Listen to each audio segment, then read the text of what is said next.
teachers think about a lot is how to engage with parents. And having parents read regularly to their kids is an admirable goal. And so to the extent possible, anything that we can do to support parents to read with their children, we ought to try to do. If you have books you can send home every week, maybe a book that you're reading in the classroom you can send home and have children send it back. You can have diaries or logs that you share back and forth with parents. Those can be very motivating and very successful. The reality is, though, that there is a subset of parents who are not comfortable or able reading books at home with their kids. My estimates suggest it's about 1 of 4 parents. This isn't a practice that's comfortable for them. But the good news is that we have done studies where we have parents and teachers implement regular reading side by side. And what we find out is that about a quarter of the parents just can't sustain this practice. But what we find is that the teacher's implementation of regular readings with children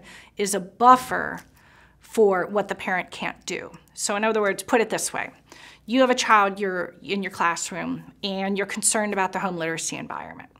You're pretty sure the parents don't read to their kids. You send books home and they come back and you don't think anybody's touched them.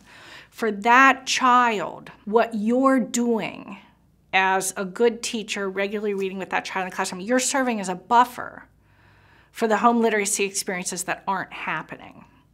And so there's actually more of an impact for what you're doing in the classroom than you might see for another child whose parents are regularly doing these activities. So, and the reason I say that is because it's really easy to get frustrated and to think, oh, this parent doesn't care for their kid and I send them books and they don't read. I don't understand why everybody can't just read with their kids. Well, some people can't. Their life circumstances are too difficult, or they just don't understand the value of reading. And rather than being frustrated or disappointed, just remember that you do have the capability to employ this practice in your classroom on a regular basis. And so that practice that you're employing in the classroom is serving to buffer the lack of certain experiences happening in the home environment.